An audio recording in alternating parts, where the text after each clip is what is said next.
Bonjour, Monsieur Kadima. Bonjour. Merci vraiment de prendre le temps de vous asseoir quelques minutes avec nous pour échanger, on va dire, sur ce processus électoral. La question que tout le monde se pose à Kinshasa et que nous aussi nous nous posons, est-ce qu'il y aura élection le mercredi 20 décembre? Oui, il y aura élection. Sûr. Ah oui. D'accord. Le mot est juste pour vous quand je parle de méfiance entre les acteurs politiques depuis votre nomination à ce poste? Écoutez, la méfiance est causée aussi par le fait que, parce que vous le savez, j'étais candidat, on était une centaine de candidats, finalement, c'est moi qui ai été sélectionné et je suis là, non pas parce que j'ai été favorisé par quelqu'un, mais c'est parce que mon profil avait été apprécié. Mais il y a des personnes qui ont pensé que je ne devais pas être à cet endroit, et pour des raisons assez subjectives.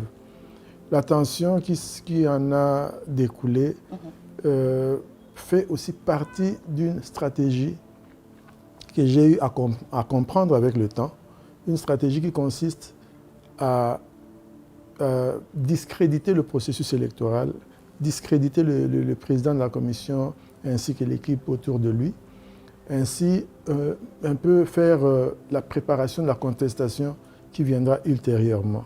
Tout le monde sait que ce retard par rapport à la publication de la liste, c'est parce que nous avons été très patients et nous avons même ouvert le processus, prolongé le processus comment on appelle ça, de la réception et traitement des candidatures. D'abord de 8 jours, après de 7 jours, ça fait 15 jours. Et cela entraîne qu'il y ait un flottement un peu dans la publication de la liste.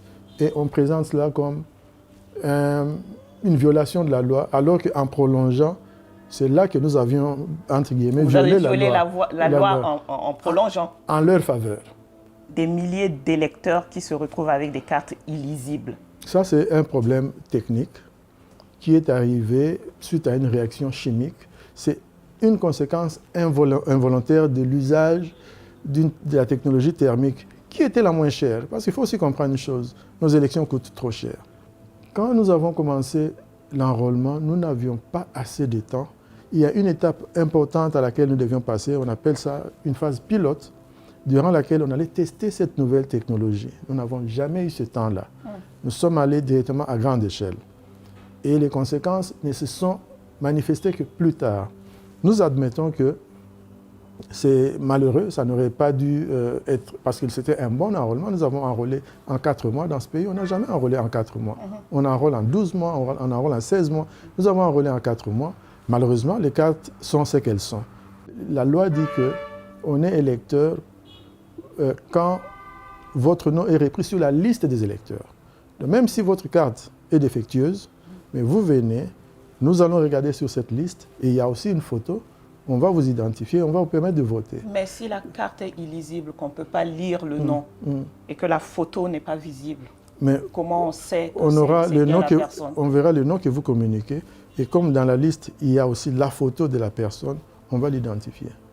Mais ce que je peux vous dire d'une façon générale, c'est que sur le plan de la logistique, tout ce qu'il nous faut est sur le territoire.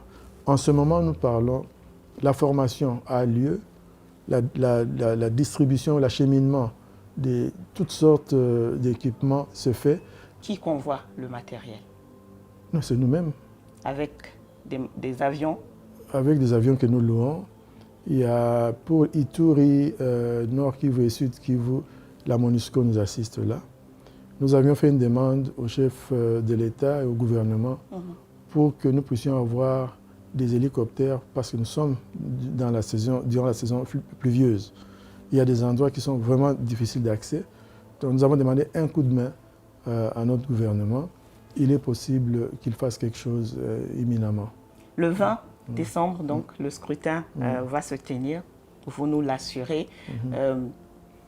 Quel va être le système on va dire, de mise en place par la CENI dans les bureaux de vote? Le système de vote, c'est un système semi-électronique. Ça signifie nous avons une machine qu'on appelle dispositif électronique de vote.